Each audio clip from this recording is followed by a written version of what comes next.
கர்த்தர் நம்ம ஒவ்வொருவரோடும் கூட அவருடைய வார்த்தையினால் நம்மோடு கூட பேசுவாராக. 1 கொரிந்தியர் 1:9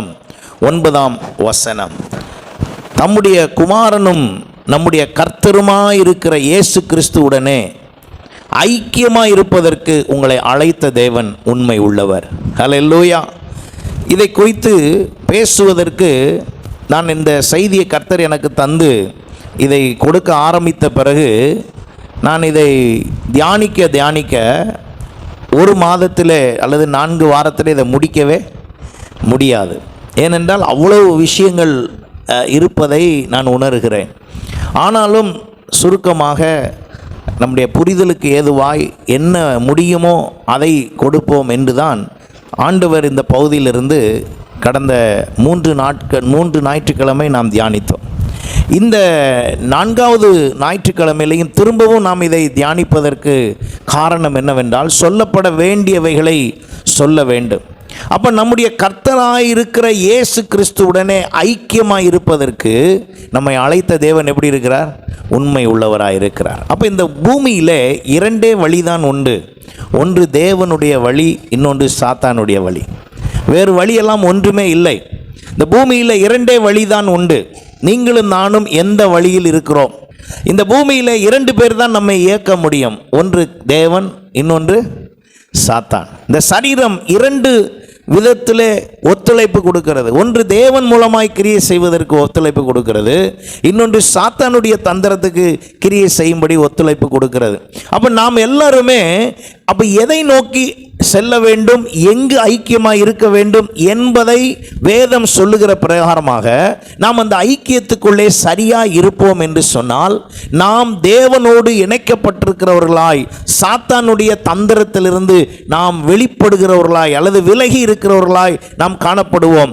அதை குறித்து நாம் அதிகமாய் தியானித்த காரியங்களை, ஒரு சில விஷயங்களை ஏற்கனவே தியானித்ததை சொல்லி நான் தொடர்ந்து இன்றைக்கு முக்கியமாக எதை குறித்து நாம் சொல்ல போகிறோம், பேச போகிறோம் என்பதை கர்த்தர் நமக்கு உணர்த்துவாராக. அப்ப ஆண்டவரோடு கூட ஐக்கியப்படுவதனுடைய காரணம் என்ன என்றால், எபேசியர் நிருபத்திலே அதிகமாய் நீங்கள் வாசிக்க முடியும். 4ஆம் அதிகாரத்தில் நாம் வாசித்தோம். எபேசியர் 4ஆம் அதிகாரத்தில் தேவனுடைய குமாரனை பற்றும் விசுவாசத்திலும் அறிவிலும் ஒருமைப்பட்டவர்களாகி கிறிஸ்துவினுடைய நிறைவான வளர்ச்சியின் அளவுக்கு தக்கதாக பூரண புருஷராகும் வரைக்கும். இப்போ நம்ம எல்லாருமே குழந்தைகளாக இருந்தோம். இன்றைக்கு நம்ம எல்லாரும் ஆண்டவருக்குள்ளே வளர்ந்து பெருகி எல்லாரும் எப்படி மாறணுங்க? பூரண புருஷராகணும். சும்மா எனக்கு காலையில் எந்திரிச்ச உடனே ஜெபம் பண்ணுறேன், ஒரு 2 அதிகாரம் வாசிக்கிறேன், அப்புறம் மனம் தோன்ற நேரத்திலலாம் இயேசுவே அப்படின்னு சொல்லுவேன். அப்புறம் நைட்டு வந்துடும், திரும்ப உடனே 2 அதிகாரம் வாசிப்பேன், 2 பாட்டு பாடுவேன், ஜெபம் பண்ணிட்டு படுத்துருவேன். இது அல்ல வேதம் சொல்லுகிற விஷயம். இதை செய்வதற்கு சுலபம், இதை செய்வது சுலபம்.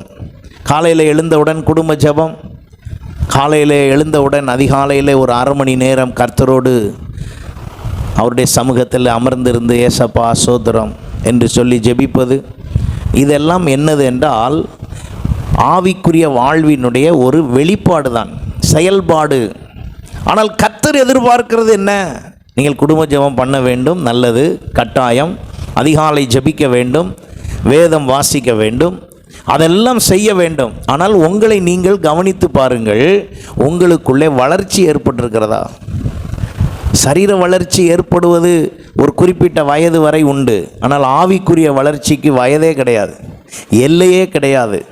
எவ்வளோ உயரம் வேணாலும் நம்ம என்ன செய்யலாம்? வளரலாம்.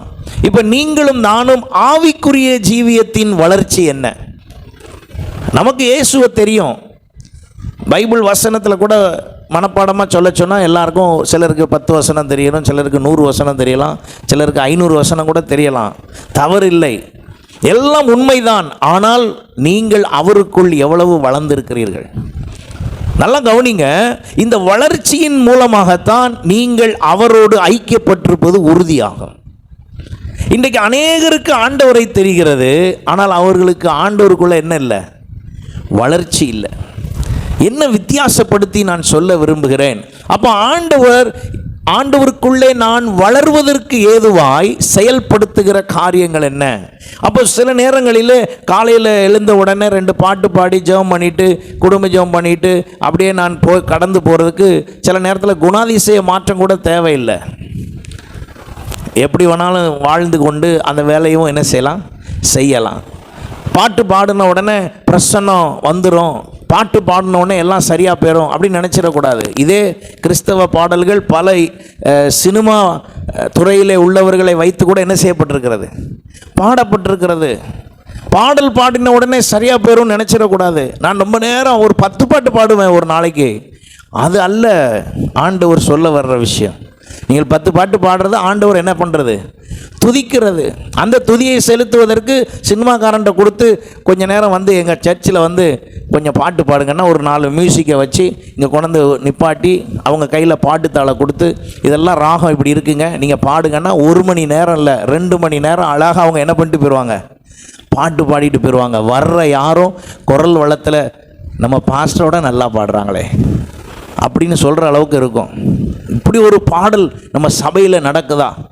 அப்படி ஒரு இனிமையான ஒரு பாடல்களை பாடி கர்த்தருடைய பாட்டை எல்லா பாட்டும் என்னென்ன பாட்டெலாம் நீங்கள் எழுதி தர்றீங்களோ எல்லாத்தையும் பற்றி ஒரு ஆர்கெஸ்ட்ரா வச்சா அந்த பாட்டெல்லாம் என்ன செய்ய முடியும், பாட முடியும். ஆனால் பாடுற ஆள் யார் கிடையாது, ஐக்கியத்தில் இல்லை. அப்போ நல்லா புரிந்து கொள்ளுங்கள், ஐக்கியத்தில் பாட்டு பாடின உடனே ஐக்கியம் நினச்சிடக்கூடாது. நம்ம பேர் கிறிஸ்தவர், நம்ம கிறிஸ்தவ குடும்பம் அப்படின்னு ஒன்று ஐக்கியம் நினைச்சிடக்கூடாது. அப்போ ஆண்டவர் எதிர்பார்க்கிற அந்த ஐக்கியத்தை நான் கொண்டு வருகிறேனா? அப்போ நீங்கள் நல்லா கவனித்து பார்க்கும் பொழுது வேதத்தை நீங்கள் வாசிக்கிற விதமாய் வாசித்து, அப்போ சபைக்கு நீங்கள் வருகிற ஒவ்வொருவருடைய காரியம் என்ன, எத்தனை வருஷமாய் வருகிறீர்கள், இத்தனை வருஷத்தில் எவ்வளவு வளர்ந்துருக்கிறீங்க, உங்களுடைய வளர்ச்சியின் அளவை சொல்லுங்கள். நீங்கள் வந்து தேவனோடு இணைக்கப்பட்டிருக்கிற நீங்கள் சபையில் வந்து இணைந்திருக்கிறீர்கள் என்றால் இங்கே மெம்பர்ஷிப் ஆகி 100, 150, 200 அப்படி அல்ல ஆசை. வளர்ச்சியும் தேவை. 500 பேர் ஆகணுங்கிறது வளர்ச்சி அவசியம், 1000 பேர் ஆகணுங்கிற வளர்ச்சி அவசியம். அந்த வளர்ச்சியை விட முக்கியமான வளர்ச்சி என்னதுங்க, கிறிஸ்துவுக்குள் நீங்கள் வளர்வது. ஆமேன். கிறிஸ்துவுக்குள் நீங்கள் வளர்வது, இந்த வளர்ச்சி ரொம்ப முக்கியம். அட்டெண்டன்ஸ் ரொம்ப முக்கியம். அட்டெண்டன்ஸை விட எது முக்கியம், ஞாயிற்றுக்கிழமை ஆராதனைக்கு தவறாமல் குறித்த நேரத்தில் வரணும் என்பது ரொம்ப முக்கியம். ஆனால் அதை விட ரொம்ப முக்கியம் என்னதுங்க, நீங்கள் கிறிஸ்துவுக்குள் வேரூன்றி வளர வேண்டும். ஏன்னா இந்த ஒரு விஷயத்தை மட்டும்தான் செய்ய முடியாது, இந்த ஒரு விஷயத்தை செய்வதற்கு அனுமதி கிடைக்காது, இந்த ஒரு விஷயத்தை செய்கிறதுக்கு மட்டும்தான் தடைகள் ஏற்படுகிறது. ஹல்லேலூயா. இன்றைக்கு அந்த தடைகளை குறித்து தான் நாம் தியானிக்க போகிறோம். என்ன விதமான தடைகள் நமக்கு வருகிறது இந்த ஐக்கியத்தை பலப்படுத்த விடாதபடி? அப்போ இந்த ஐக்கியத்தினுடைய முக்கியத்துவத்தை கிறிஸ்து வெளிப்படுத்தி இருக்கிறார் என்றால் அந்த ஐக்கியத்தின்படி வாழ நாம் என்ன செய்கிறோம்? இப்போ நம்முடைய கவனம் என்ன? ஞாயிற்றுக்கிழமை ஏன் வர்றோம்? ஐக்கியத்தை பலப்படுத்த. எத்தனை பேர் அப்படி வர்றீங்க? ஹல்லேலூயா. நான் கிறிஸ்தவர், இன்னைக்கு சர்ச்சைக்கு போகணும் அந்த எண்ணத்தில் அல்ல. நான் இந்த சபையோடு இணைவதினால் கிறிஸ்துவுக்குள் நான் ஐக்கியப்படுவேன், கிறிஸ்துவுக்குள் இன்னும் வளருவேன். பாஸ்டரும் பாஸ்டமாவும் எங்களை திட்டியாவது வேதம் வாசிக்க வச்சு, திட்டுற அளவுக்கு நடக்காமல் இருந்தால் சந்தோஷம் தானே. சத்தம் போட்டு அடிக்கடி சொல்லி உணர்த்தி எப்படியாவது கிறிஸ்துவுக்குள்ளே வளர வைக்கணும்னு சொல்லி பேசி எடுத்து செய்கிறாங்க. அப்போ நம்ம இந்த சபையோடு ஐக்கியமாக இருக்கணும். அப்போ கிறிஸ்துவோடு இருக்கிற ஐக்கியத்தின் முக்கியத்துவத்தை ஏன் வலியுறுத்த வேண்டும் என்றால் ஒரு சபையின் வேலை அதுதான். திருச்சபையின் வேலை என்னது? கிறிஸ்துவோடு உங்களை ஐக்கியப்படுத்தி வளர வைப்பது. ஏனென்றால் சுயமாக தனியாக உங்களால் வளர முடியாது. அப்ப நாம் எல்லாரும் சேர்ந்து இந்த வளர்ச்சியை பெறுவோம் என்று சொன்னால் ஒரு சேனையாக மாற கர்த்தர் உதவி செய்வார். ஹல்லேலூயா. அப்போ இந்த ஐக்கியத்தை குறித்து தான் நாம் தியானிக்கும் போது 2 கொரிந்தியர் 13:14 வாசித்தோம். தேவனுடைய இயேசு கிறிஸ்துவினுடைய கிருபையின் ஐக்கியம், அன்பின் ஐக்கியம், பரிசுத்த ஆவியானுடைய ஐக்கியத்தை குறித்து நாம் வாசித்தோம். அதை தொடர்ந்து கிறிஸ்துவுடனே கூட அடக்கம் பண்ணப்படுதல், கிறிஸ்துவுடனே கூட நாம் மரித்த வேண்டும், கிறிஸ்துவினால் மகிமைப்பட வேண்டும், அவரோடு கூட 1000 வருஷ அரசாட்சி செய்ய வேண்டும். அதை தொடர்ந்து ஐக்கியத்தின் வளர்ச்சியை குறித்து கடந்த வாரத்தில் தியானித்தோம். ஐக்கியத்தினுடைய வளர்ச்சி, ஐக்கியத்தை காத்து கொள்ளுதலை குறித்து. ஐக்கியத்தினுடைய வளர்ச்சியில் பரிசுத்தம், நீதி உண்டாக வேண்டும். ஐக்கியத்தை காத்து கொள்ளுகிற விஷயத்தில் அன்பு கூற வேண்டும், கற்பனைகளை கை கொள்ள வேண்டும் என்று சொல்லி நாம் தியானித்தோம். இன்றைக்கு இந்த ஐக்கியத்திற்கான தடைகள் என்ன? இந்த ஐக்கியத்திற்கு தடை என்ன வருகிறது? இந்த ஐக்கியம் ஏன் எனக்குள்ளே அதிகமாய் தேவைப்படுகிறது? இந்த ஐக்கியத்தினுடைய முக்கியத்துவம் என்ன? நான் இயேசு கிறிஸ்துவோடு ஐக்கியமாய் இருப்பதுதான் பரலோக ராஜ்யத்திலே அனுமதி உண்டாகிறது. அல்லேலூயா. இயேசு என்ற நாமத்தை சொல்வதற்கு கிடைக்கிற அனுமதியை விட இயேசுவோடு ஐக்கியமாக இருக்கிறவர்களுக்கு கொடுக்கப்படுகிற முக்கியத்துவம் அதிகம். அல்லேலூயா. அப்போ இயேசு என்ற நாமத்தை சொல்வதற்கு எல்லாருக்கும் அனுமதி, ஆனால் ஐக்கியமாக இருக்கிறதற்கு எல்லாருக்கும் அனுமதி இல்லை. யார் ஒருவர் அவரோடு ஐக்கியப்படும்படி தங்களை இணைத்து கொள்ளுகிறார்களோ. அப்போ இந்த உலகம் முழுவதும் இயேசு என்று சொல்ல முடியும். இயேசுவை எதிராய் நினைக்கிறவன் கூட வாயில் என்ன தான் சொல்லுவான்? இயேசுன்னு தான் சொல்லுவான். சபைக்கு விரோதமாக எழும்புகிறவன் கூட இந்த சபையை குறித்து திட்டம் பண்ணும்போது இந்த சபை என்று சொல்லுவான், போதகர் பெயரை சொல்லுவான். இங்கே வந்து நின்று நீங்கள் எல்லாரும் இயேசுவை கும்பிடுறீங்களா அப்படின்னு சத்தம் போடவும் செய்வான், சண்டை போடவும் செய்வான். அவனும் வாயில் யார் பேரை தான் சொல்கிறான்? இயேசு பேரை தான் சொல்கிறான்.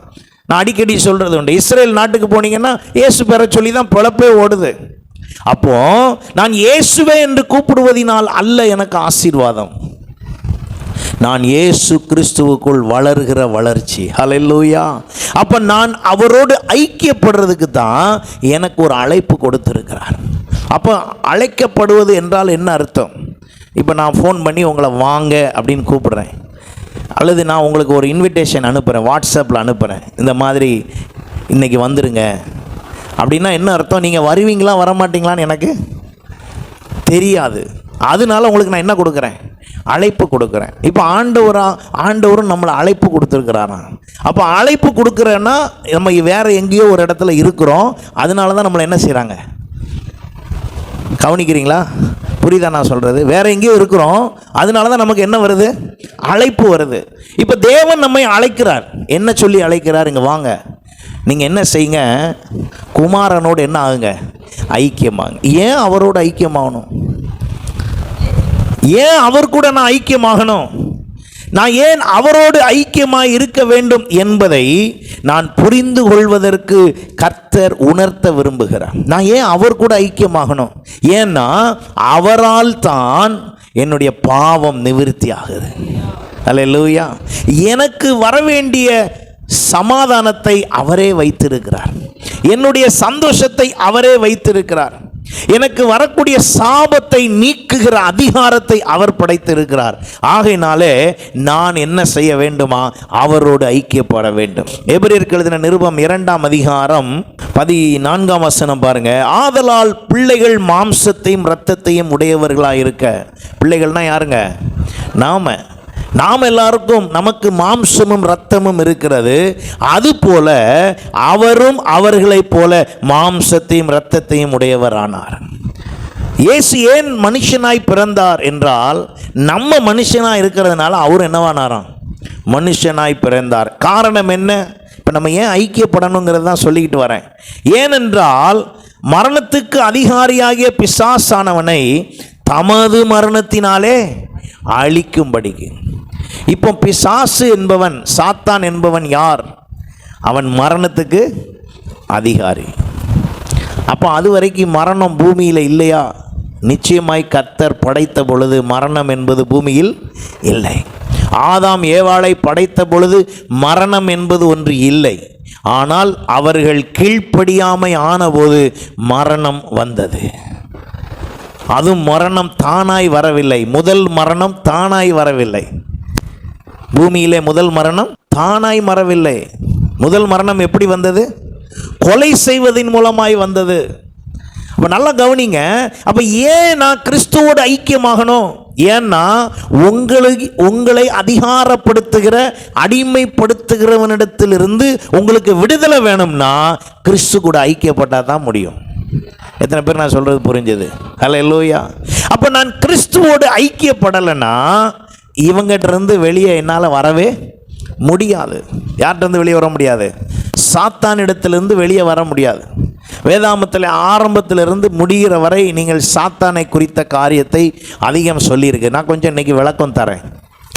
சாத்தானை பெருமை பாராட்டுறதுக்கு இல்லை, ஆனால் நீங்கள் இனம் கண்டு கொள்ளணும், சரியாக புரிந்து கொள்ள வேண்டும்.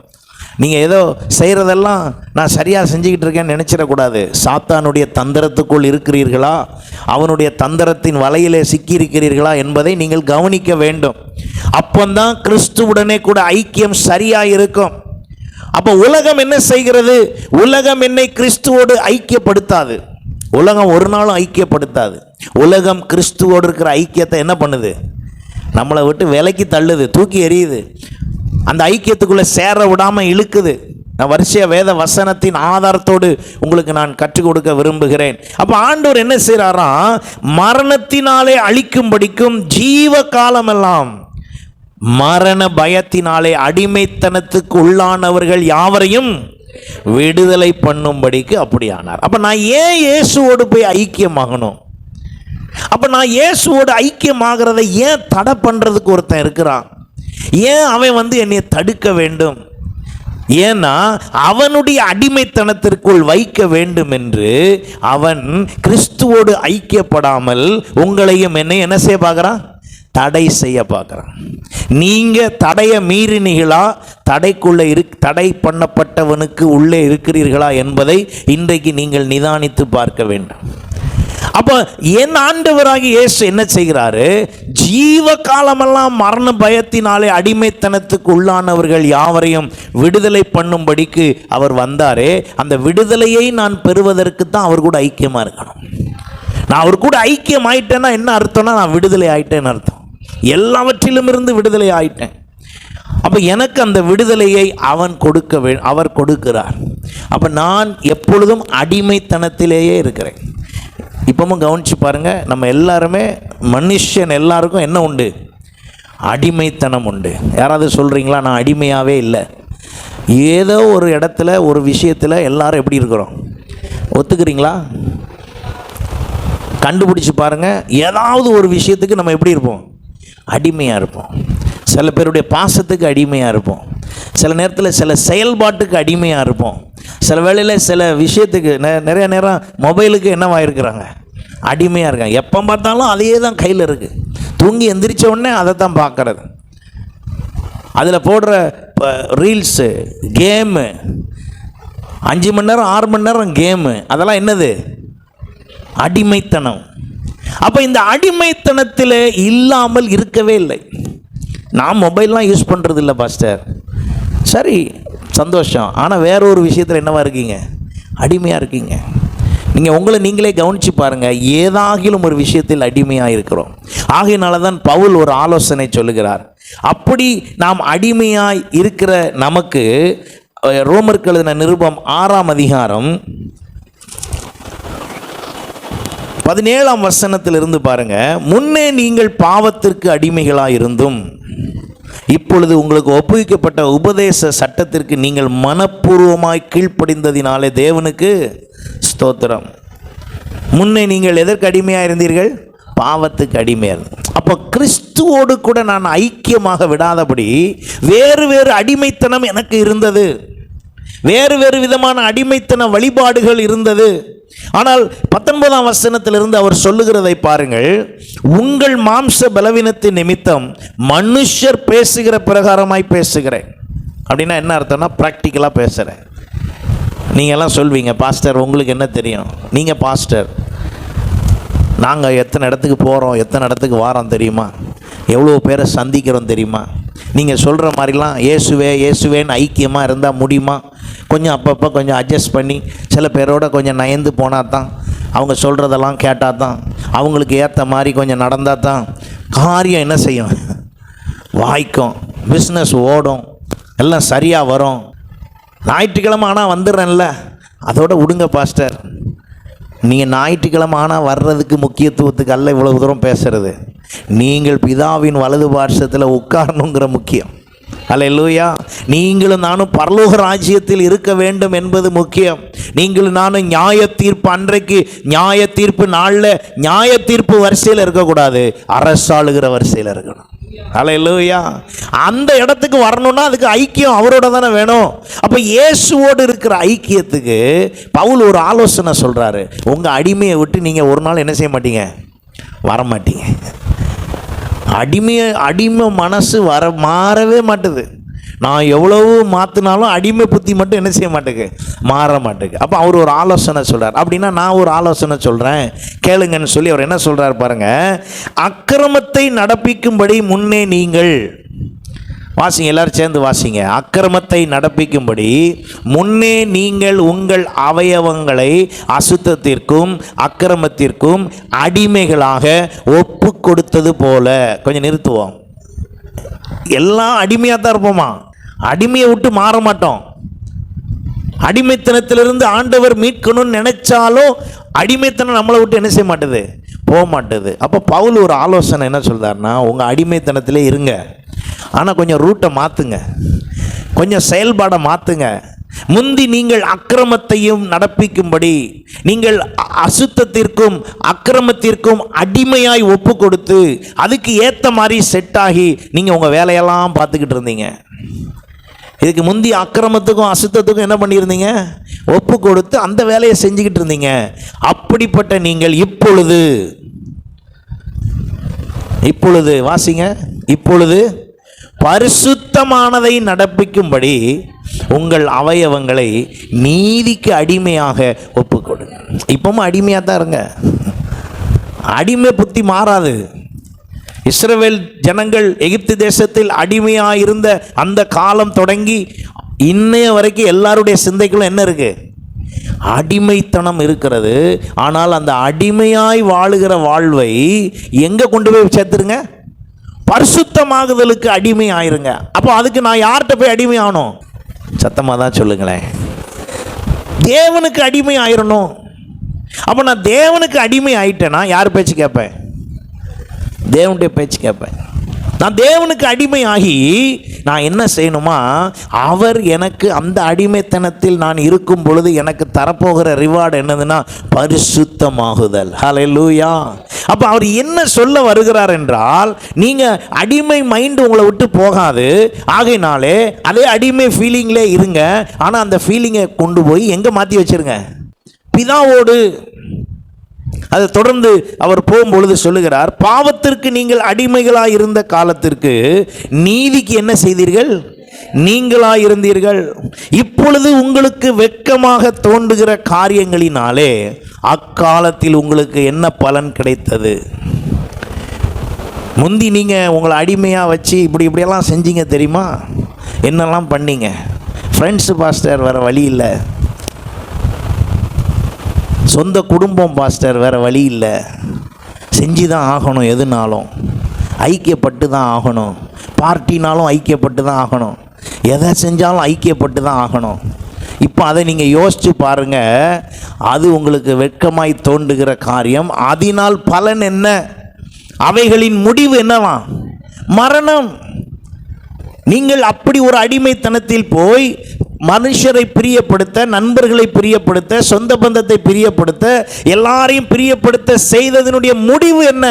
அப்படி நீங்கள் அடிமையாய் போய் செய்ததனுடைய முடிவு என்னவென்றால் உங்களுக்கு என்னதான், மரணம். ஆனால் அதை தொடர்ந்து என்ன சொல்லுகிறார் பாருங்கள், இப்பொழுது நீங்கள் பாவத்தினின்று விடுதலையாக்கப்பட்டு தேவனுக்கு அடிமைகள் ஆனதினால் பரிசுத்தமாகுதல் உங்களுக்கு கிடைக்கும் பலன் முடிவோ. இப்போ நான் உங்களை எங்கே கூட்டு போகிறதுக்கு பேசிக்கிட்டு இருக்கேன் தெரியுதா? உங்கள் அடிமைத்தனத்தை கொண்டு போய் எங்கே ஒப்பிட சொல்கிறேன். அதே அடிமை புத்தியிலே இருப்போம், மாறாது. நீங்கள் யாரும் இங்கே இருக்கிற யாரும் சொல்ல முடியாது எனக்கு அந்த அடிமை புத்தியே கிடையாது பாஸ்டர், அப்படிலாம் யாரும் சொல்ல முடியாது. உங்களை நீங்களே நிதானித்து பார்த்தால் ஒரு இடத்துல என்னவாக தான் இருப்பீங்க. அதைத்தான் ஆண்டவர் சொல்கிறாரு, பவுல் ஆலோசனை சொல்லுகிறார், நீங்கள் அதே புத்தியிலேயே நேர அதே அடிமைத்தனத்தை கொண்டு வந்து யார்கிட்ட கொண்டு வந்து கொடுத்துருங்க, தேவனிடத்தில் அடிமையாகிடுங்கள். எத்தனை பேர் நான் சொல்கிறத ஏற்றுக்கொள்வீங்கன்னு தெரில. இதில் நிலைச்சி இருக்கிறதுக்கு சபைக்கும் நீங்கள் என்ன ஆயிடணும்? அடிமை ஆயிடணும். சபைக்கும் நீங்கள் அடிமை ஆயிடணும். சபை உங்களை கூப்பிட்டு இதை செய்ய, அதை செய்ய, அப்படி பண்ணு, இப்படி பண்ணு, இதையா சொல்லுது? ஜெபம் பண்ணுங்க, வாங்க ஜெபம் பண்ணுங்க, செயல்படுவோம், ஊழியம் செய்வோம். நிறையா வீட்டில் எல்லார் வீட்லேயும் ஜெபம் பண்ணுவோம், எல்லோரும் சேர்ந்து ஐக்கியமாக இருப்போம். உங்களை சபை என்ன சொல்லுதுன்னு கவனித்து நீங்கள் அடிமையாகலாம். சபை தவறுதலாய் நடத்த யாரும் என்ன செய்யக்கூடாது? அடிமையாகக்கூடாது. இந்த சபையிலே இருக்கக்கூடாது நம்ம. ஏன்னா இந்த சபை நம்மளை வேறு எங்கேயோ கூட்டிகிட்டு போகுது. சபை சரியாய் கர்த்தரண்டை உங்களை வழி நடத்தினால், பரலோக ராஜ்யத்துக்கு நேராய் நடத்தினால், உங்களுக்கு முக்கியத்துவம் தேவனாய் கொடுக்கிறதா இருந்தால், நீங்கள் சபைக்கு என்ன ஆயிரணும்? ஏன்னா இங்கே ஒழுங்காக அடிமையானால் தான் ஒழுங்காக நீங்கள் தேவனுக்கே என்ன செய்ய முடியும்? அடிமையாக முடியும். அர்த்தம், அதனுடைய அர்த்தம் என்ன? இங்கே உங்களை கட்டாயப்படுத்தப்படுகிறது. ஜெபத்திற்கு கட்டாயம், தேவனுக்கான காரியத்தில் கட்டாயம், இப்படி நீங்கள் செய்யுங்க, இப்படி வாழுங்கன்னு கட்டாயப்படுத்தியாவது உங்களை யாருக்கு அடிமையாக்கி விடுகிறது? தேவனுக்கு அடிமையாக்கி விடுகிறது. எத்தனை பேர் நான் சொல்கிறது புரியுது? ஐயோ பாஸ்டர் சபைக்கு அடிமையாக்க சொல்லிட்டாருன்னு தப்பாக நினச்சிடாதீங்க. அதனுடைய அர்த்தம், சொல்ல வருகிறனுடைய அர்த்தம் என்ன? நாம் தேவனுக்கு அடிமையாய் இருப்பதினால் தானாக நாம் யார் கூட சேர்ந்துடுறோம்? இயேசு கிறிஸ்துவுடைய ஐக்கியத்துக்குள்ள வந்துடுறோம். ஹல்லேலூயா. அப்ப இங்கே மையம் யார்? இந்த சபையினுடைய மையம் யார்? சபையில் யார் முக்கியம் என்றால் இயேசு தான் முக்கியம். இங்கே எந்த மனிதனுக்கும் முக்கியத்துவம் இல்லை. யாரையும் பிரியப்படுத்த ஒன்றுமே இல்லை. ஐயோ இதை சொன்னால் அவர்கள் கோவித்து சபைக்கு வராமல் போய்விடுவார்கள். அதுக்காண்டி நான் மொத்த சபையை எங்கே கூட்டு போக முடியாது? நரகத்துக்கு வழி நடத்த முடியாது. நீங்கள் என்ன நினைத்துக் கொள்வீர்கள் என்பது அல்ல, வசனம் என்ன சொல்லுகிறதோ அதை நான் சொல்லியே ஆக வேண்டும். ஆமென். அப்ப நீங்க என்ன நினைக்கணும்? இந்த வசனம் சொல்லப்படுகிற காரியங்கள் எல்லாம் என்னை கர்த்தரோடு ஐக்கியப்படுத்துறது. அந்த சிந்தை தான் உங்களுக்கு வரணுமே ஒழிய, பாஸ்டர் இப்படி பேசிட்டார், அவர் எப்படி இப்படி பேசலாம், இந்த இடத்துக்கு போனீங்கன்னா ஆட்டோமேட்டிக்காக நீங்கள் எங்கே போயிடுவீங்க? வெளியே போயிடுவீங்க. ஏன்னா உங்களால் கண்டினியூ பண்ண முடியாது. நான் ஏன் இவ்வளோ தெளிவாக உங்களுக்கு இதை நான் சொல்லித்தர விரும்புகிறேன் என்றால், நம்முடைய ஐக்கியம் கிறிஸ்துவோடு கூட இருக்கிறது. அல்லேலூயா. நம்முடைய ஐக்கியம் எங்கே இருக்குங்க? கிறிஸ்துவோடு இருக்கிறது. நீங்கள் யார் கூட ஐக்கியப்படணும்? கிறிஸ்து கூட ஐக்கியப்படணும். அந்த ஐக்கியத்தை தடை செய்வதே நம்முடைய நாட்களிலே அதிகம் காணப்படுகிறது. அப்போ அந்த தடையை நான் எப்படி நீக்க முடியும்? அப்போ என் ஆண்டவர் தடையெல்லாம் நீக்குவார். ஆமாம், தடையை நீக்கி போடு. அவருடைய பேரே என்னன்னா தடைகளை நீக்கி போடுகிறவர். மீகா 2:23 சொல்லுகிறது, தடைகளை நீக்கி போடுகிறவர் அவர்களுக்கு முன்பாக என்ன செய்வாராம்? நடந்து போவார். ஏன் நான் இதை முன்னக்கூட்டி சொல்கிறேன்னா, சில பேர் சொல்வீங்க, ரொம்ப நான் பிரயாசப்படுறேன் பாஸ்டர், தடை என்ன செய்யுது? என்னைய போட்டு அமுக்குது, என்னைய செயல்பட விடலை. அதெல்லாம் உங்களுக்கு தெரியாது பாஸ்டர். என் பிரச்சனை உங்களுக்கு தெரியாது. நான் சொல்கிறேன், உங்களுக்கு எப்பேற்பட்ட பிரச்சனையாக இருந்தாலும் அதை நீக்க வல்லவர் நம் தேவன். அல்லேலூயா. நீங்கள் எந்த கோணத்தில் நீங்கள் என்கிட்ட உங்கள் பிரச்சனையை சொன்னாலும் அதுக்கு ஒரே மருந்து இயேசு. அல்லேலூயா. ஒரே மருந்து இயேசு. ஏன்? அவர் ஒருவராலே அன்றி வேறு ஒருவராலும் உங்களை காப்பாற்றவே முடியாது. எதிலிருந்து? இந்த அடிமைத்தனத்திலிருந்து, சாத்தானின் தந்திர அடிமைத்தனத்திலிருந்து. அங்கே வாசிக்கும் பொழுது அங்கே சொல்லப்பட்டிருக்கிறது, தடைகளை நீக்கி போடுகிறவர் நமக்கு முன்பாக நடந்து போகிறார். அவர்கள் தடைகளை நீக்கி அவர் என்ன செய்வாராம்? முன்னணியில் நடந்து போவார். தடையெல்லாம் நீக்கி அவர் முன்னால போவாராம். அப்ப என் தடையை நீக்குகிறவர் ஒருவர் இருக்கிறார். தொடர்ந்து நீங்கள் அங்கே யோபு 11:10 சொல்லப்பட்டிருக்கிறது, அவரை தடை பண்ணுகிறவன் யார்? ஆண்டவரை ஒருத்தரும் தடுக்கவே முடியாது. அப்ப அவர் என் பட்சத்தில் இருந்தால், என் ஆண்டவர் என் பட்சத்தில் இருந்தால் என்னையும் ஒருவரும் என்ன செய்ய முடியாது? தடுக்க முடியாது. எத்தனை பேர் விசுவாசிக்கிறீங்க? அல்லேலூயா. ஏனோ தானோ என்ற கிறிஸ்துவ வாழ்வு இல்லைங்க. ஏனோ தானோ என்ற ஏதோ ஒரு வாழ்வு அல்ல. நீங்கள் அவரோடு ஐக்கியமாகுங்கள். இந்த உலகமும் உலகத்தில் உள்ளவைகளும் உங்களை ஒன்றும் செய்ய முடியாது. காரணம், அவர் உலகத்தையும் ஜெயித்தார், மரணத்தை ஜெயித்தார், பிசாசினுடைய தந்திரங்களை, சாத்தானுடைய சகலவற்றையும் அவர் ஜெயித்தபடினாலே அவருடைய வல்லமையிலே. அப்ப ஏன் இப்பொழுது அழைத்த தேவன் கிறிஸ்து கூட ஐக்கியமாகன்னு நீ சொல்றாருன்னா, ஏன்னா அந்த ஐக்கியத்தின் மூலமாகத்தான் நான் சாத்தானின் தடையை மேற்கொள்ள முடியும். அந்த ஐக்கியம் இல்லைன்னா சாத்தானின் தடை என்ன செய்ய முடியாது, மேற்கொள்ள முடியாது. அப்போ சாத்தானின் தடை எப்படிப்பட்டதாய் வருகிறது, அது வருகிற விதம் அத்தனையாய் இருக்கிறது. தொடர்ந்து நாம் வாசித்து சில காரியங்களை நாம் புரிந்து கொள்வோம். அப்போ நான் தடை செய்வது, முதல்ல யார் தடை செய்தா என்னைய? இந்த ஐக்கியத்துக்கு தடை யார் முதல்ல அப்படின்னா, முதல் தடை நான் தான். எல்லாரும் சொல்லுங்க, முதல் தடை யாருங்க? நான் தான் முதல் தடை. ஒத்துக்கிறீங்களா?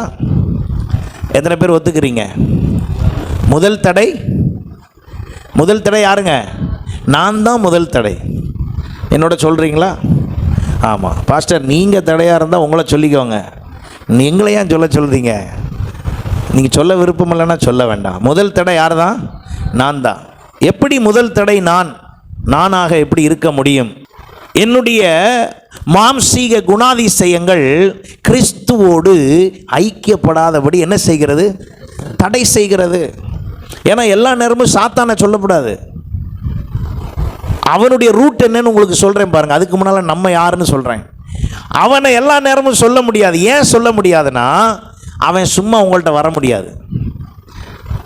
நீங்களும் நானும் அனுமதி கொடுக்காம அவனால் உங்கள்கிட்ட ஒன்றுமே செய்ய முடியாது. எத்தனை பேருக்கு நான் சொல்கிறது புரியுது? நீங்கள் அனுமதி கொடுக்காமல் சாத்தானால் உங்களை ஒன்றும் செய்ய முடியாது.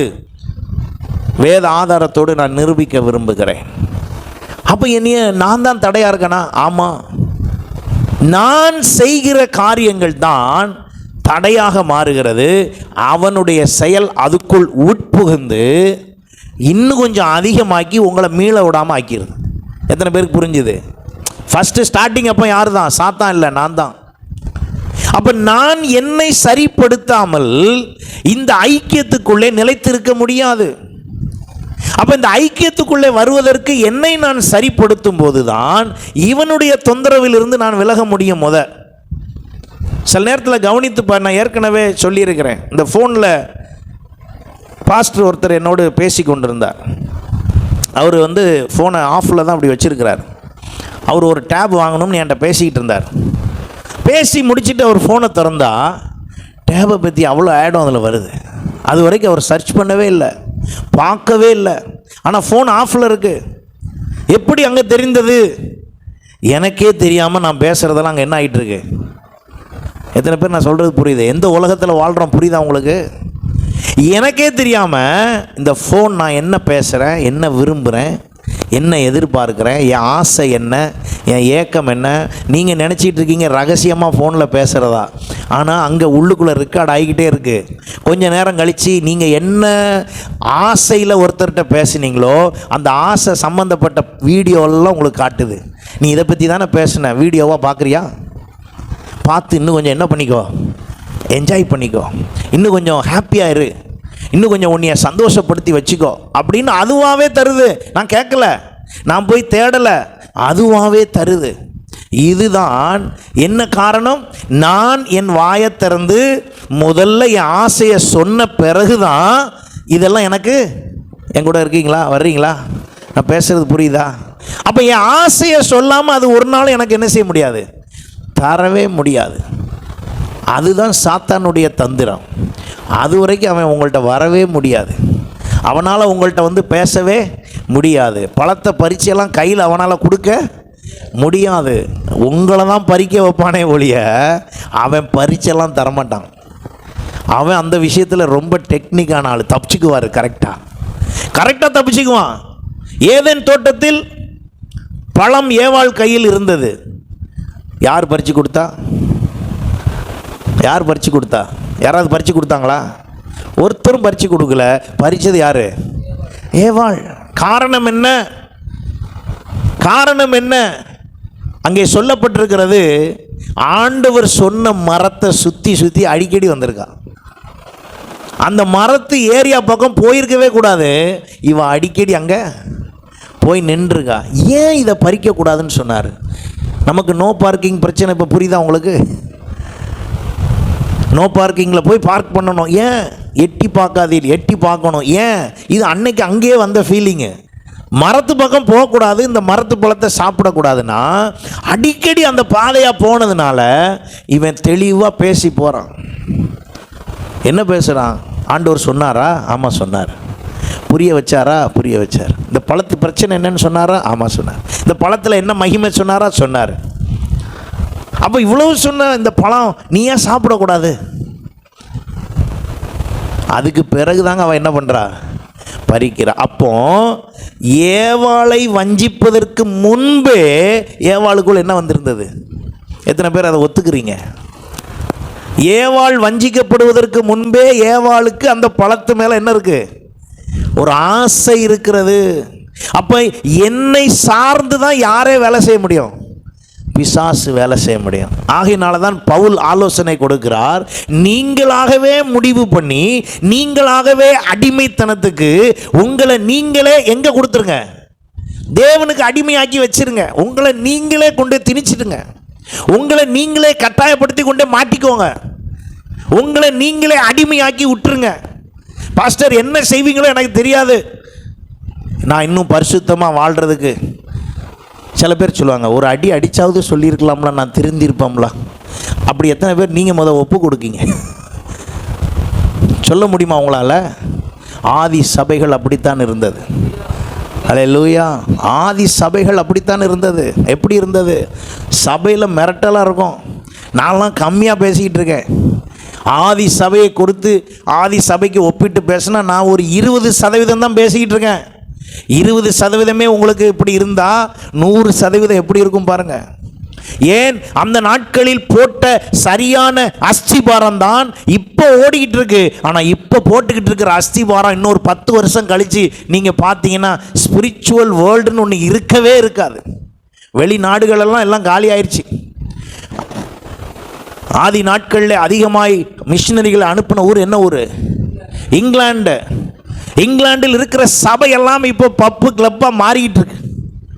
ஏன்னா சபைக்கு ஆளை காணும். சபையில் ஆள் வரல. ஏன் வரல? காரணம் அதான். என்ன இல்லை, எல்லாருக்கும் நிர்விசாரம். காரணம், என் ஆசை பெருகிவிட்டது.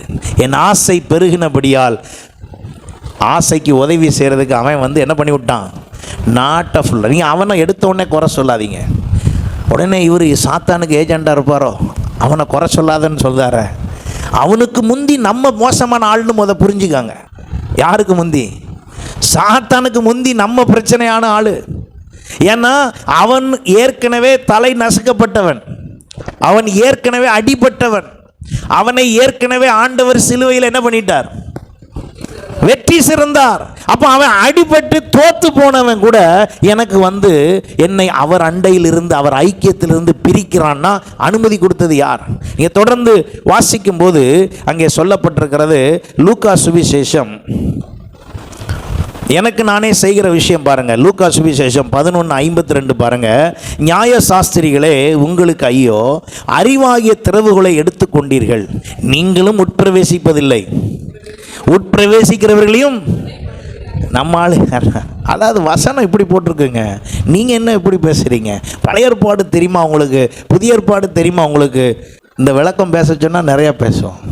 அறிவில் வாசனத்தை பார்க்கக்கூடாது. உங்கள் படிப்பு நாலேஜில் வசனத்தை பார்க்கக்கூடாது. நம்முடைய புரிதல் இல்லை, உலக புரிதலை வைத்துக்கொண்டு உலக ஞானத்தை வைத்து வேதத்தை பார்க்கக்கூடாது. வேதத்தை நீங்கள் தேவ ஆவியினுடைய பலத்தில் பார்க்கணும். அப்பந்தான் உங்களுக்கு புரியும். அது நீங்கள் உலக ஞானத்தில் வாசிங்கன்னா அது ஒரு புக்கு மாதிரி உங்களுக்கு. அது பாருங்கள், அதான் சொல்லுது. என்ன சொல்லுது? அறிவாகிய திறவுகளை எடுத்து கையில் வச்சுக்கிட்டு நீங்களும் உள்ளே வர மாட்டேங்கிங்க. உள்ளே வர்ற ஆளையும் என்ன செய்ய மாட்டேங்கிங்க? உள்ளே விட மாட்டேங்கிங்க. தடுத்து கொண்டு இருக்கிறீர்கள். இன்றைக்கி அநேகர் இந்த அறிவு திறவுகோலை வச்சிருக்கிற விசுவாசிகள் நிறையா இருக்காங்க. அறிவு திறவுகோல்லாம் இங்கே வேலை செய்யாது. சபை எல்லைக்குள் அறிவு, உலக ஞானம், உலக படிப்பு எதுவுமே தேவையில்லை.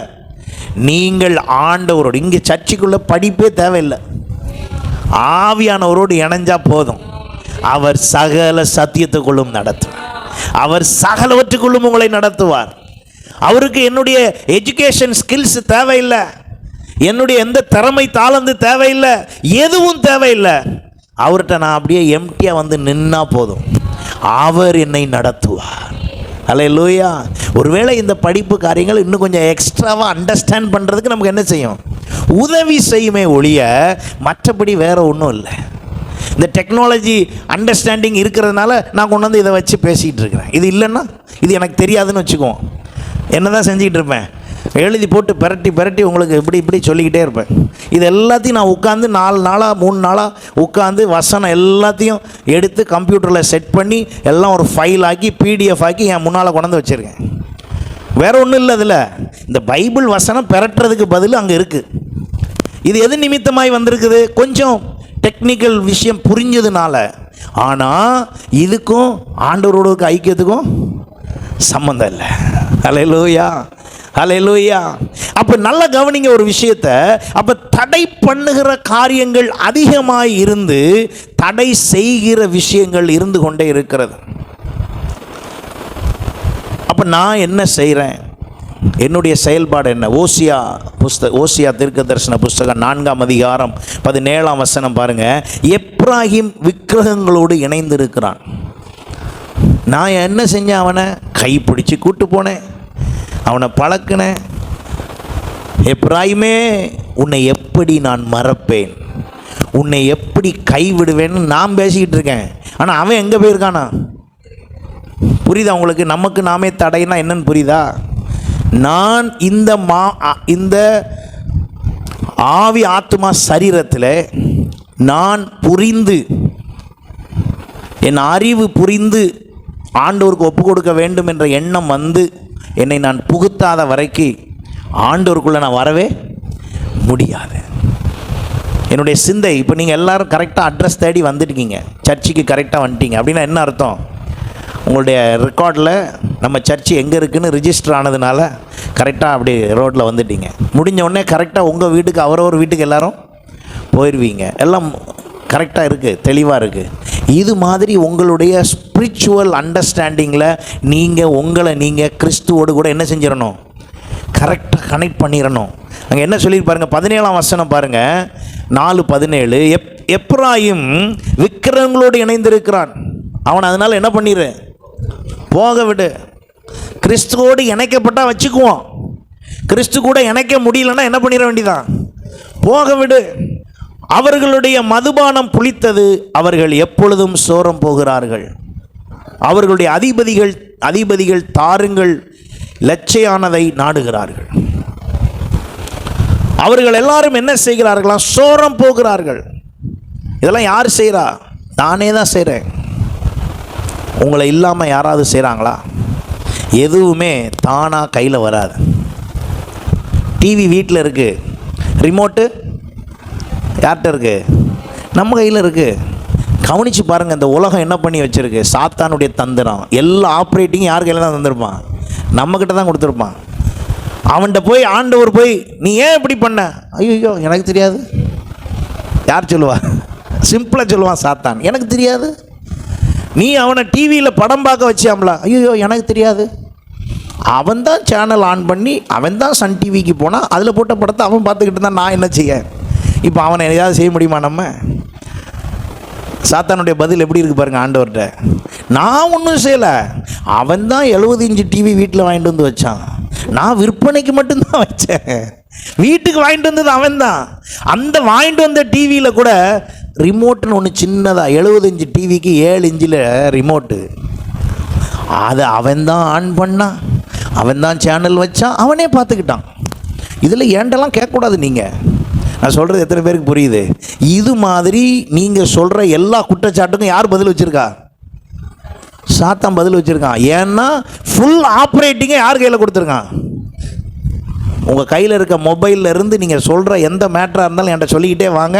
எல்லாத்துக்கும் அவன்கிட்ட தான் ஆன்சர் என்ன இருக்குன்னா, எனக்கு தெரியாது, எனக்கு தெரியாது, எனக்கு கண்டிப்பாக தெரியவே தெரியாது.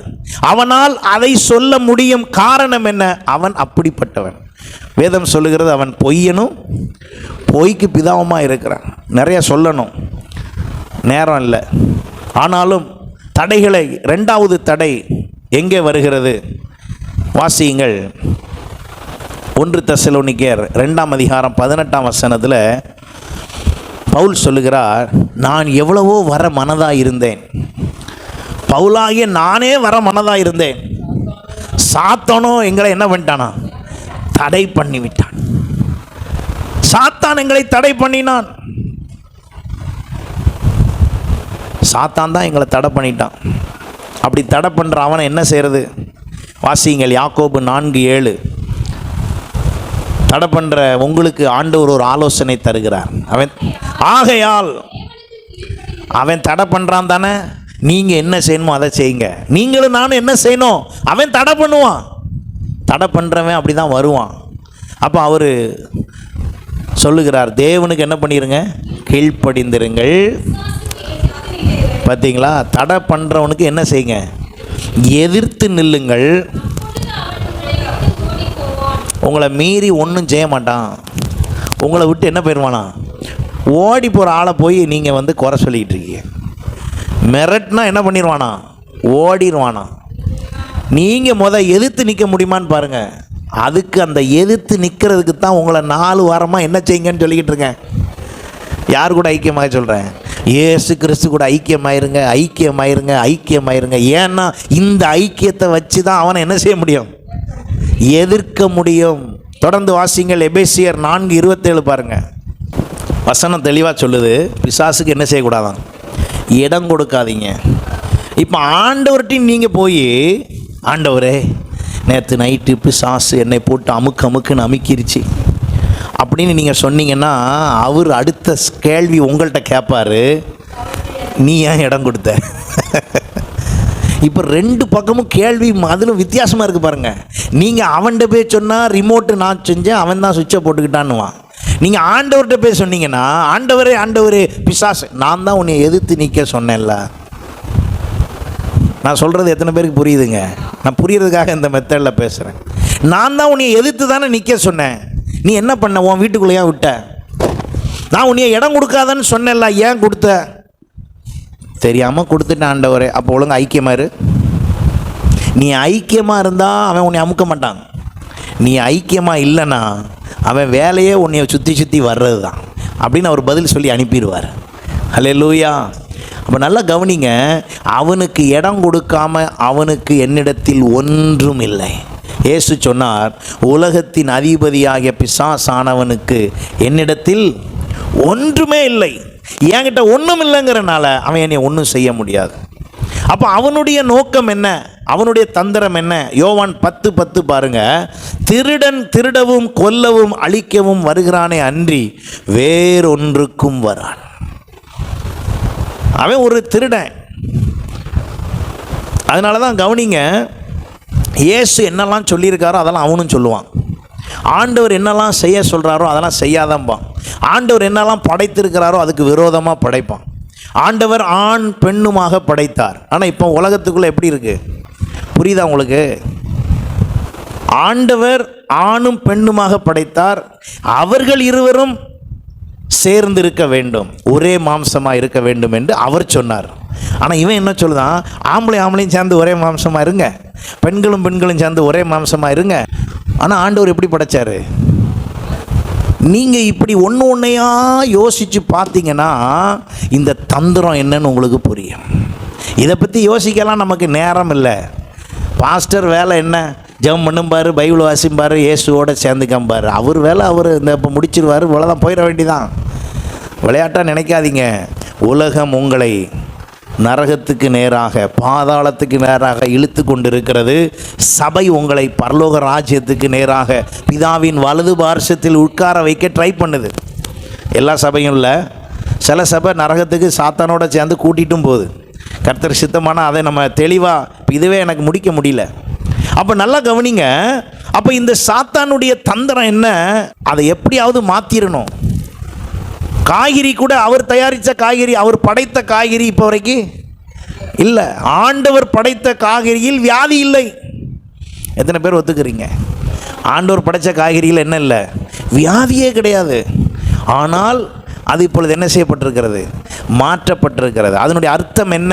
கடவுளை விட நாங்கள் பெரியவர்கள் என்று அறிவியல் விஞ்ஞானிகள் முயற்சித்து செயல்படுத்தினதினுடைய விளைவு தான் இன்றைக்கு என்னது?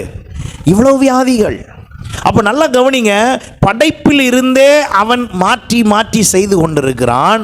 ஆகையினால தான் அங்கே சொல்லப்பட்டிருக்கிறது, கொரிந்து சபைக்கு அவர் எழுதுகிறார், கொரிந்தியர்களே, சபையாரே, நீங்கள் அழைக்கப்பட்டதே எதுக்கு அப்படின்னா இயேசு கிறிஸ்து கூட என்ன ஆகுறதுக்கு? ஐக்கியமாறுது.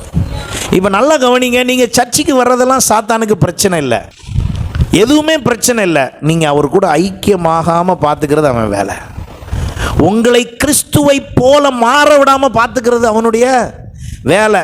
அப்போ நல்லா கவனிங்க, அப்போ அவனுடைய தந்திரமான காரியம் என்ன, நோக்கம் என்ன? அவன் என்ன செய்யணுமா?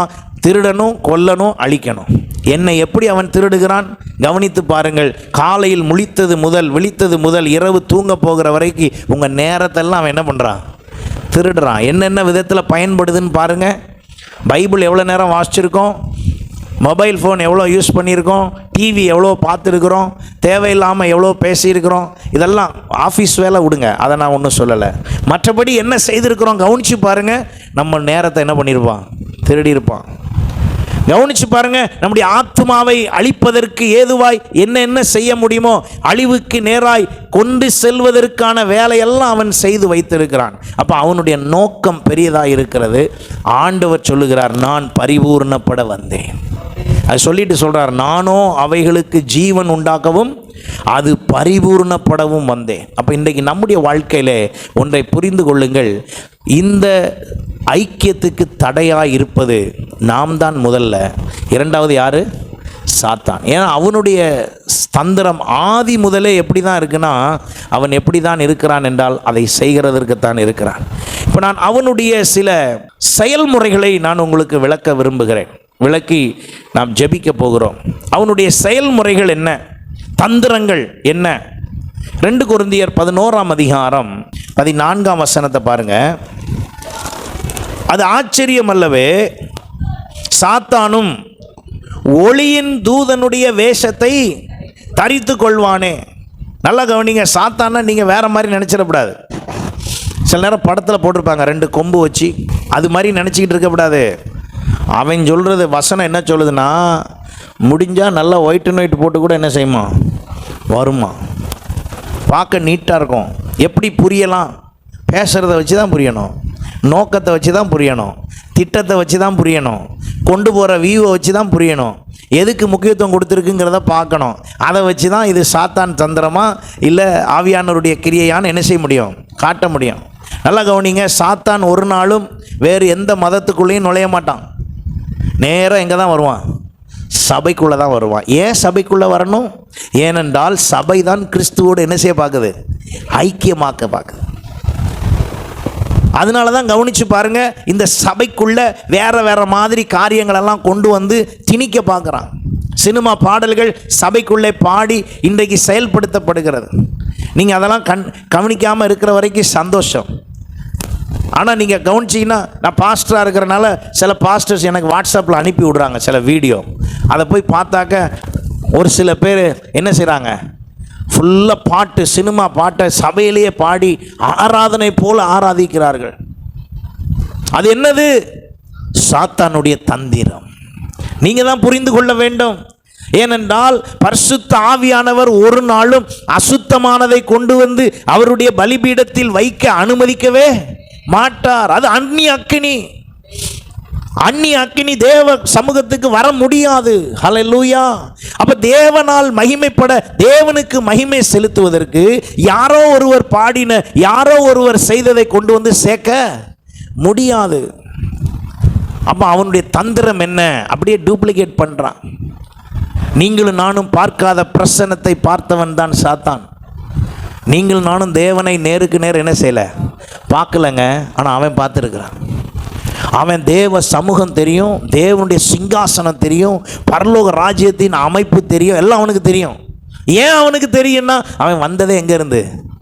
அங்கிருந்து. அவர் வானத்தையும் பூமியும் சிருஷ்டித்தார். அவர் வானத்தை சிருஷ்டித்தார், அதன் பின்பு தூதர்களை சிருஷ்டித்தார், அதன் பிறகுதான் யாரை சிருஷ்டித்தார்? மனுஷனை சிருஷ்டித்தார். அவன் அங்கிருந்து தள்ளப்பட்டான். தள்ளப்பட்டவனுடைய தாளந்து அவனிடத்தில் இருக்கிறது. ஆகையினாலே அவன் அதை வைத்து கொண்டு இன்றைக்கும் கிரியை செய்கிறான்.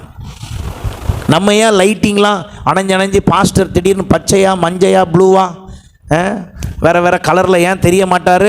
ஏன்னா வேற ஒருத்தன் ஏற்கனவே காமிக்கிறதுக்கு செஞ்சிக்கிட்டு இருக்கிறான். இங்கே அதனால நம்ம என்ன செய்ய மாட்டோம்.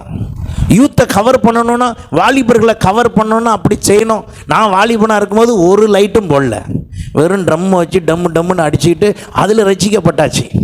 அப்போ ரட்சிப்பு வருதுன்னா இப்போ மட்டும் ஏன் வராது? சத்தமாக சொல்லுங்க, இப்போ வருமா வராதா? ரட்சிப்பு ட்ரம்லையோ லைட்லையோ ஃபோக்கஸ்லையோ அல்லது ஏசி போட்ட ரூம்லையோ பெரிய ஆடிட்டோரியத்திலோ இல்லை. ரட்சிப்பு நான் மனம் திரும்பினால் வருவது.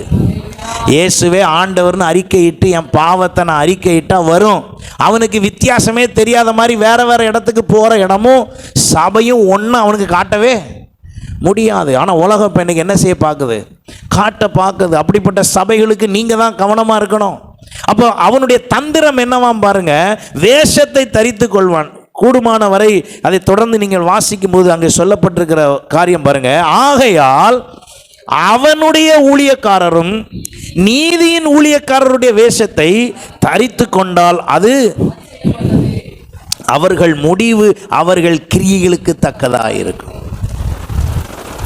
நீதியின் ஊழியக்காரனை போல அவனும் என்ன பண்ணிக்குவானா?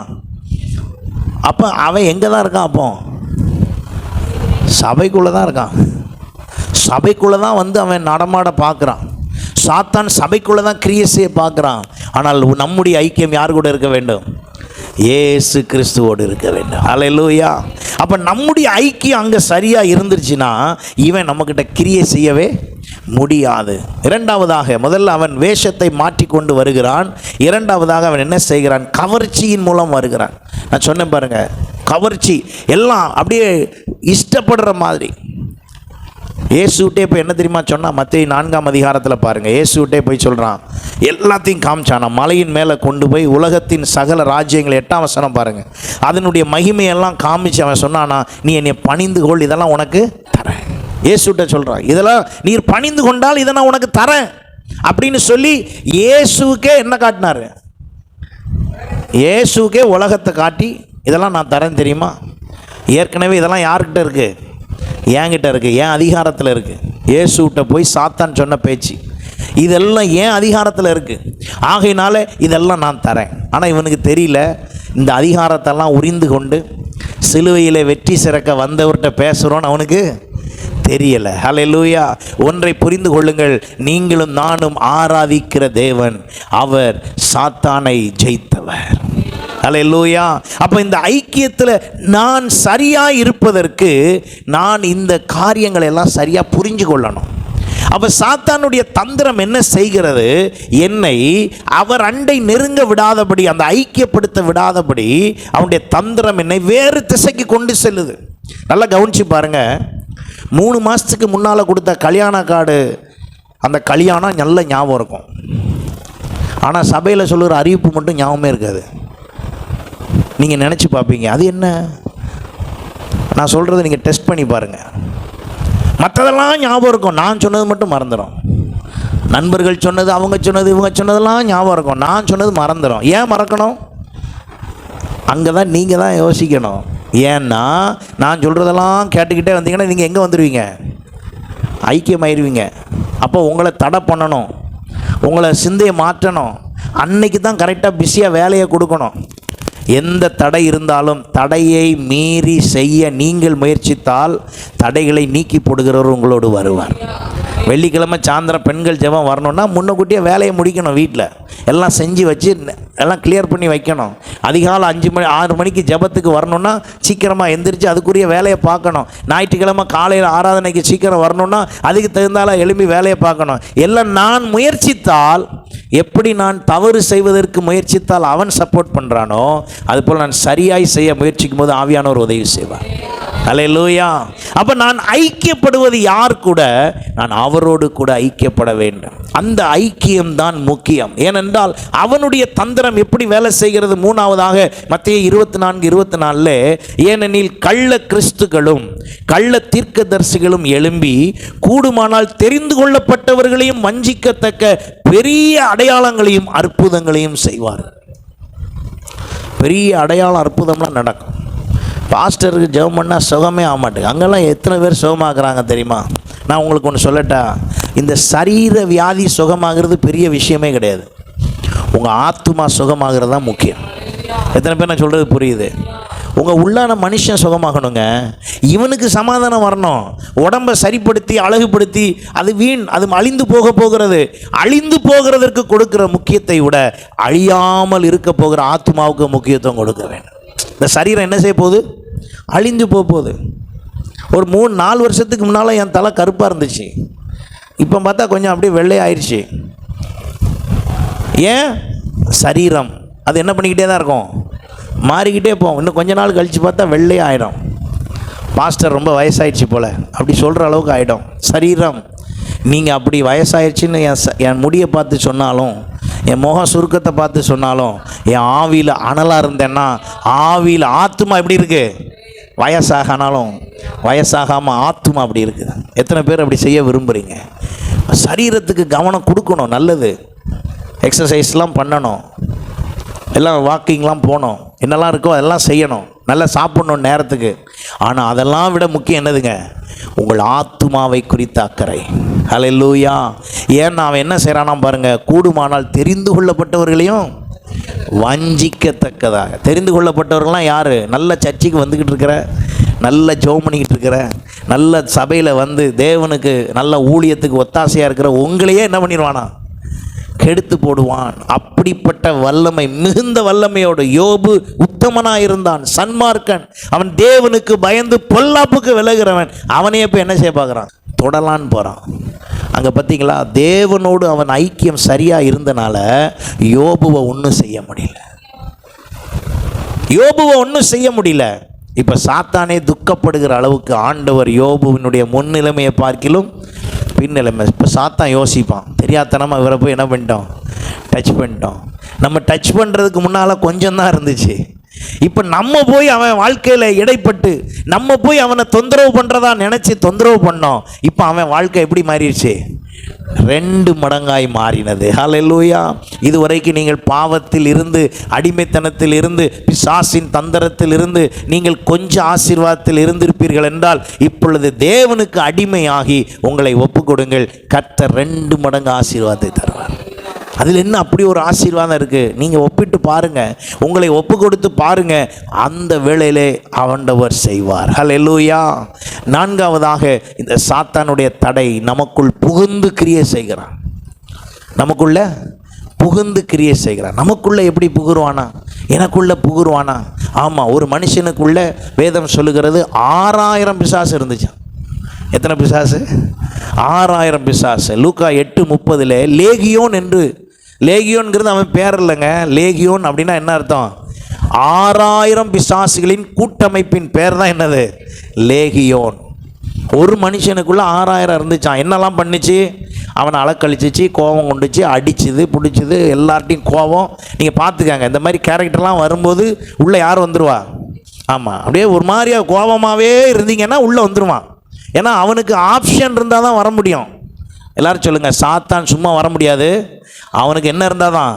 ஆப்ஷன் இருந்தால் தான். ஒரு ஆப்ஜெக்ட் அவனுக்கு அவசியமாக எதிர்பார்த்து, நான் என் கோபத்தையே வெளிப்படுத்திக்கிட்டு இருந்தேன்னா கொஞ்சம் சப்போர்ட்டுக்கு வருவான்.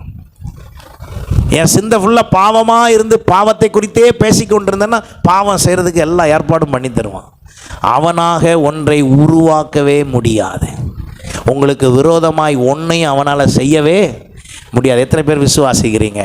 இதுவரைக்கும் உங்கள் எதிராய் செய்ததாக நீங்கள் நினைத்து கொண்டு இருந்தால் அதையெல்லாம் மாற்றி போடுங்கள். உங்களுக்கு எதிராய் அவனால் ஒன்றும் செய்ய முடியாது. உங்களை சேதப்படுத்த முடியாது, உங்களை அழிக்க முடியாது, உங்களுடைய உடைமைகளை ஒன்றும் செய்ய முடியாது, உங்கள் குடும்பத்தை பிரிக்க முடியாது, உங்களுக்குள்ளே அவன் சண்டைகளை உண்டாக்க முடியாது. நீங்கள் உருவாக்குனா அவன் டெவலப் தான் பண்ண முடியும். முதல் சண்டை அவன் உருவாக்குறது இல்லை. முதல் சண்டை யார் உருவாக்குறது? நம்ம உருவாக்குறது. கோபம் நம்ம படுறது. கோபம் தானாக வராது. எத்தனை பேர் ஏற்றுக்கொள்கிறீங்க? கோபம் தானாக வராது, அதுக்கு ஒரு காரணம் இருக்கிறது. அந்த கோபத்தை வைத்து, அதனால தான் வேதம் சொல்லுகிறது, கோபம் கொண்டாலும் பாவம் செய்யாதிருங்கள். உங்கள் கோபம் சூரியன் அஸ்தமிக்கிறதுக்கு முன்பு என்ன செய்வதாக? தனியே கிடவது. விட்டீங்கன்னா வேற ஒருத்தன் வரான். கோபத்தை வளர விட்டீங்கன்னா வேற ஒருத்தன் உள்ளே புகுந்துருவான். உள்ளே புகுந்துட்டான்னா அந்த கோபம் என்ன வேணாலும் செய்யும். அந்த கோபம் என்ன வேணாலும் செய்யும். ஆகையினாலே நான் நிறையா சொல்ல முடியல, நேரம் இல்லை, இருந்தாலும் நான் இதோடு முடிக்கிறேன். என்னுடைய ஐக்கியம் கிறிஸ்துவோடு இருக்கட்டும். இதுக்கு தடை பண்ணுவதற்கு முதல் தடையாய் என்னை நான் சரிப்படுத்த வேண்டும். ஹல்லேலூயா. நீங்கள் என்ன தெரியுமா உங்கள் மனசில் வச்சுக்கணும்? நீங்கள் சொல்லணும், பாஸ்டர் அடிக்கடி ஃபோன் பண்ணி என்னைய டார்ச்சர் பண்ணுங்கள். என்ன டார்ச்சர் பண்ணுங்கள்? பைபிள் வாசிச்சியா, ஜெபம் பண்ணியா, வாங்க சபைக்கு வாங்க, செய்யுங்கன்னு என்னைய கொஞ்சம் தொந்தரவு பண்ணுங்கள் பாஸ்டர் அப்படின்னு சொன்னீங்கன்னா எனக்கு அது ரொம்ப பிடிக்கும், தொந்தரவு பண்ணுறது. ஹல்லேலூயா.